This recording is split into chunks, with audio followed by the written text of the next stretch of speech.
تحذیر الناس، ہماری کتاب نہیں ہے، دیوبندی جماعت کے بہت بڑے مولانا قاسم نانوتوی صاحب، ان کا لقب ہے حجت الاسلام، مدرسہ دیوبند کی انہوں نے تعمیر کی، جماعت وہابیت کے لوگ ان کا بڑا احترام کرتے، میں بھی ان کو برا نہیں کہتا کیونکہ میری عادت ہے، یار جو خود میرے نبی کی توہین کر کے برا بن گیا ہو وہ میرے کہنے سے کیا فرق پڑتا ہے، کیونکہ جب وہ کورونا وائرس پھیلا نا تو مرغا خود ہی بدنام ہو گیا، اس نے مرغے کا کیا قصور، یہ تو پہلے سے بدنام لوگ ہیں یار، ان کو ہم تھوڑی بدنام کر رہے ہیں۔ تو بہرحال یہ کتاب کا نام ہے تحذیر الناس، لکھنے والے مولانا قاسم نانوتوی صاحب دیوبندی جماعت کے بہت بڑے مولانا، ان کو بڑا احترام کیا جاتا ہے ان کے تعلق سے۔ میں آپ کو بتاؤں، آج جو سوال ہوتا ہے نا کہ کیا یہ فائدہ قبر میں ملے گا کہ نہیں ملے گا، تم آپ کتاب سنو، ایک سوال ہوتا ہے، کہتے ہیں حضرت جنید کے کسی مرید کا رنگ ایک متغیر ہوا، آپ نے سبب پوچھا، بروئے مکاشفہ اس نے کہا کہ اپنی ماں کو دوزخ میں دیکھ رہا ہوں۔ اب آپ کو میں سمجھا دوں، چونکہ ان کی عربی تھوڑی سخت ہوتی ہے، اسی وجہ سے لوگوں کو دھوکہ دیتے ہیں، لیکن جو عربی میں عربی بولتا ہو اس کے سامنے نہیں چلتا۔ کہتے کہ حضرت جنید کے سامنے بتاؤ، یہ کون جنید جن کو ہم سید الطائفہ امام الاصفیاء خواجہ جنید بغدادی کے نام سے جانتے ہیں؟ یہ وہ بندہ جو اپنے وقت میں ولایت کا تاجدار رہا ہے، جن کے تعلق سے میرے پاس کتاب موجود ہے صراط مستقیم میں، اس میں خود لکھتے ہیں مولانا اسماعیل دہلوی صاحب کہ وہ اللہ کے بہت مقبول ولی گزرے۔ اب میں آپ کو سمجھاؤں، تکلیف اسی بات پہ کہ یہاں رائٹر کا نام جو اپنے مولانا کا نام لکھا تو لکھ دیا حجت الاسلام حضرت مولانا قاسم نانوتوی صاحب، لیکن اللہ کے ایک ولی کا ذکر کیا تو کہتے ہیں حضرت جنید۔ ایک عوام کو پتہ ہی نہ چلے کہ کون جنید، کس کی بات ہو رہی ہے۔ میں یہی تو کہتا ہوں، اپنے گھر کی بات ہو تو تعظیم کے لیے سر جھکا دیتے ہو، بات اولیاء کیا ہے تو تمہارا چہرہ بگڑ جاتا ہے، یہی فرق ہے ہم سنیوں میں کہ تم اپنے گھر کا احترام کرتے ہو، ہم اللہ کے ولیوں سے پیار کرتے ہیں۔ سبحان اللہ سبحان اللہ۔ تو میں آپ کو بتاؤں پیارے، یہی مولانا قاسم نانوتوی صاحب ہیں۔ ایک سوال ہوتا ہے، کہتے ایک مرید تھا، اس نے میرے سامنے بیٹھا ہوا تھا، اچانک اس کے چہرے کا رنگ اڑ گیا، تو خواجہ جنید بغدادی نے فرمایا کہ کیا ہوا؟ اس نے جواب دیا کہ حضور بروئے مکاشفہ آپ نے ایک وظیفہ بتایا تھا، اسی کو پڑھ رہا تھا، پڑھتے پڑھتے میں نے کیا دیکھا کہ میری ماں دوزخ میں ہے، بس اسی بات پہ رو رہا ہوں۔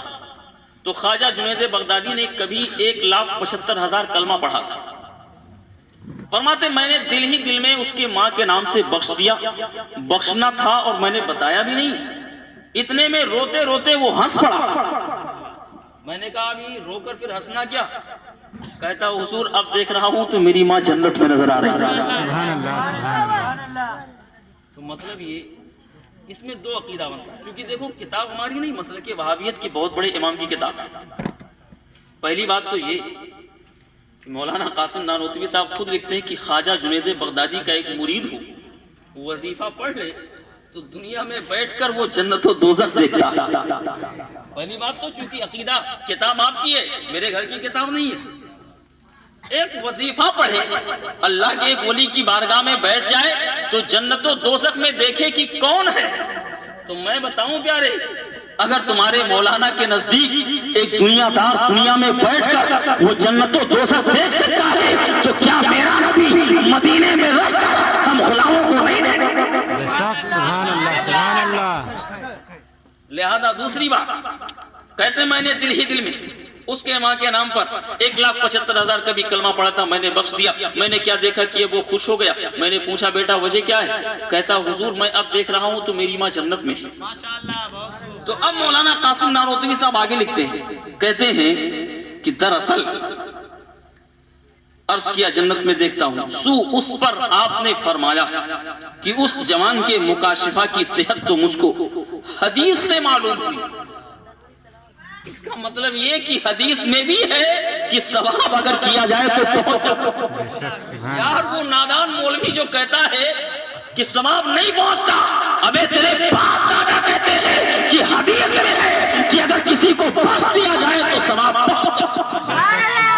کیسا بیٹا ہے کہ باپ کچھ اور بولے بیٹا کچھ اور بولنا ہے؟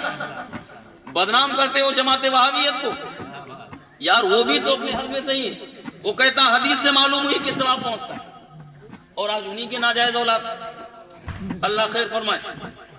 دوسری بات کہتے ہیں، اور حدیث کی تصحیح اس کا مکاشفہ سے ہو، جیسے کہ 1,75,000 کلمہ اس کے ماں کے نام پر میں نے ایصال ثواب کیا، بیٹھے بیٹھے میں نے دل میں بخش دیا۔ تو خواجہ جنید بغدادی فرماتے ہیں بیٹا تو نے جو دیکھا تھا نا کہ تیری ماں دوزخ میں ہے وہ صحیح تھا، اور اب جو دیکھ رہا ہے کہ جنت میں یہ بھی صحیح ہے۔ تو ہاتھ جوڑ کے کھڑا ہو گیا، حضور میں سمجھا نہیں۔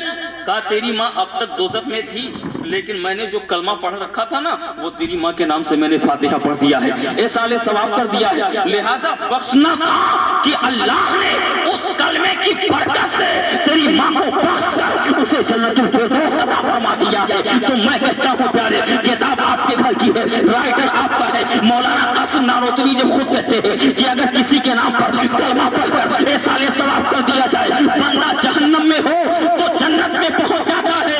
تو ہم سنیوں کا عقیدہ صاف ہو گیا کہ جب صرف کلمہ پڑھنے سے اگر بخش دیا جائے تو جنت مل سکتی ہے، تو جب نبی کا نعرہ ہو، قرآن کی تلاوت ہو، فاتحہ کی محفل ہو، اگر بخش دیا جائے تو بندہ جنتی کیوں؟ بے شک سبحان اللہ یا تو آپ کی کتاب غلط ہے اور یا تو آپ چوروں والا کام کر رہے ہیں۔ باپ دادا نے کچھ اور کیا اور آپ چوری سے کام کچھ اور کر رہے ہیں، لہٰذا ابھی وقت ہے